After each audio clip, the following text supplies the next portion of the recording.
कभी आपने गौर किया है कि जब भी देश में कोई बड़ी आर्थिक मुसीबत आने वाली होती है तो सबसे पहले सरकार क्या कहती है? घबराने की जरूरत नहीं है, सब कंट्रोल में है, अफवाह पर ध्यान मत दीजिए। और उसके कुछ दिनों के बाद में जनता की जेब पर हथौड़ा पड़ता है। हर बार वही हुआ है। पहले भी कहा गया पेट्रोल की कोई कमी नहीं है, फिर कहा गया हमारे पास बफर स्टॉक है, फिर कहा गया दूसरे देशों से तेल मंगा रहे हैं, और अब देश भर में पेट्रोल डीजल 3 रुपए प्रति लीटर महंगा हो गया।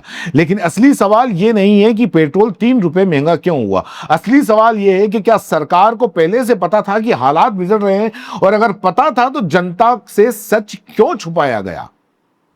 क्योंकि तेल कंपनियां खुद कह रही हैं कि ये 3 रुपए तो सिर्फ शुरुआत है, घाटे का सिर्फ 10% कवर हुआ है। मतलब आने वाले दिनों में 20 से 30 रुपए तक की मार भी पड़ सकती है। और ये सिर्फ आपकी बाइक या कार का खर्च नहीं बढ़ाएगा।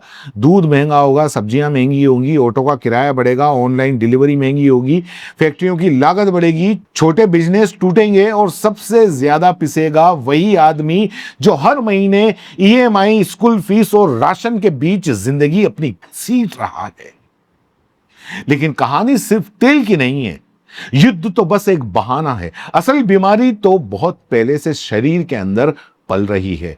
सरकार आज ईरान युद्ध का हवाला दे रही है, लेकिन सवाल है, अगर सब कुछ इतना शानदार चल रहा था तो फिर चुनाव खत्म होते ही अचानक सोना मत खरीदो, विदेश मत जाओ, पेट्रोल बचाओ, कम तेल खाओ जैसी अपील शुरू क्यों हो गई? देशभक्ति अब पेट्रोल कम जलाने से साबित होगी, कम खाने से साबित होगी। और सबसे दिलचस्प बात, जब आम आदमी महंगाई की बात करे तो उसे कहा जाता है नेगेटिव मत बनो। लेकिन बड़े उद्योगपति खुद कैमरे पर कह रहे हैं शॉकिंग कमिंग बिग। तो फिर सच कौन बोल रहा है, सरकार या वो लोग जिन्हें मार्केट का असली डर दिख रहा है? क्योंकि आंकड़े कुछ और कहानी बता रहे हैं। महंगाई युद्ध से पहले ही बढ़ चुकी थी।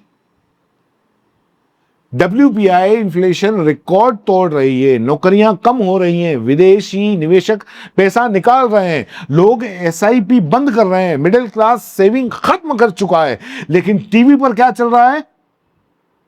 हिंदू, मुसलमान, मंदिर, मस्जिद, मुगल, मटन, नाम बदलो, नफरत फैलाओ। और इसी शोर के अंदर दब गई असली खबर।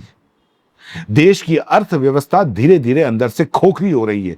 सोचिए, भारत की 40 से 45% वर्कफोर्स खेती में लगी है, लेकिन GDP कंट्रीब्यूशन सिर्फ 15 से 16%। मतलब करोड़ों लोग ऐसा काम कर रहे हैं जहां कमाई ही नहीं है। और उधर मैन्युफैक्चरिंग, जिससे सबसे बड़े पैमाने पर नौकरियां बनती हैं, जिसके नाम पर मेक इन इंडिया का सपना बेचा गया था, वो पिछले 12 साल से ऊपर जाने के बजाय नीचे फिसल गई हैं। तो सवाल पूछना पड़ेगा, इतने सालों से आखिर हुआ क्या? सिर्फ इवेंट, सिर्फ स्लोगन, सिर्फ ब्रांडिंग? क्योंकि ग्राउंड रियलिटी कुछ और बोल रही है। नोएडा की फैक्ट्री वर्कर्स सड़क पर उतरते हैं। 10 से 15 हजार की सैलरी में जिंदगी नहीं चल रही थी। लोग 1000 बढ़ाने की मांग करते हैं और सिस्टम उन्हें प्रॉब्लम की तरह ट्रीट करता है।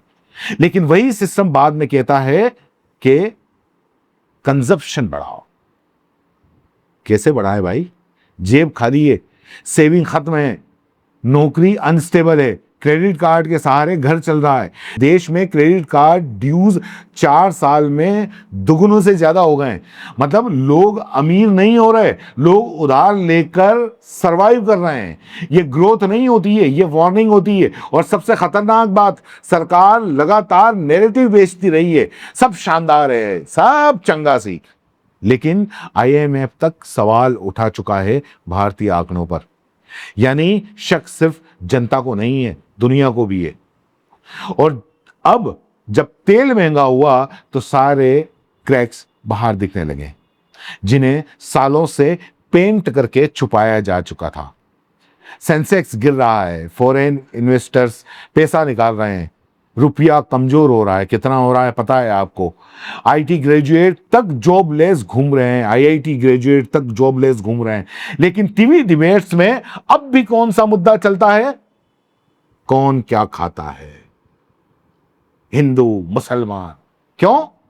क्योंकि बेरोजगारी पर डिबेट होगी तो जवाब देना पड़ेगा, मैन्युफैक्चरिंग फेलियर पर डिबेट होगी तो अकाउंटेबिलिटी देनी पड़ेगी। और इसलिए जनता को आपस में लड़ाते रहो, हिंदू मुसलमान करके, और इकोनॉमी को भगवान के भरोसे छोड़ दो। लेकिन इतिहास गवाह है, जब इकोनॉमी टूटती है ना तो सबसे पहले मिडिल क्लास पिसता है, आप और हम पिसते हैं ये। और वही मिडिल क्लास आज सबसे ज्यादा कंफ्यूज है।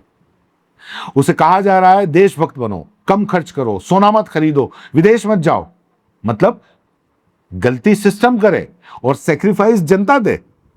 और सबसे बड़ा सवाल, अगर हालात इतने खराब थे तो चुनाव से पहले क्यों नहीं बताया गया? क्योंकि वोट ज्यादा जरूरी थे, है ना? अरे वोट ज्यादा जरूरी है या देश? ये सवाल पूछना है एंटी नेशनल नहीं है। ये सवाल पूछना जिम्मेदार नागरिक होने की निशानी है। क्योंकि सरकार कोई भी हो, अगर जनता सवाल पूछना छोड़ दे तो फिर सच हमेशा प्रेस कॉन्फ्रेंस में नहीं, महंगाई की लाइन में दिखता है। अब फैसला जनता को करना है। क्या हम फिर किसी नए बहाने का इंतजार करेंगे या पहली बार इकोनॉमी को व्हाट्सएप फॉरवर्ड से नहीं, असल आंकड़ों से समझने की कोशिश करेंगे?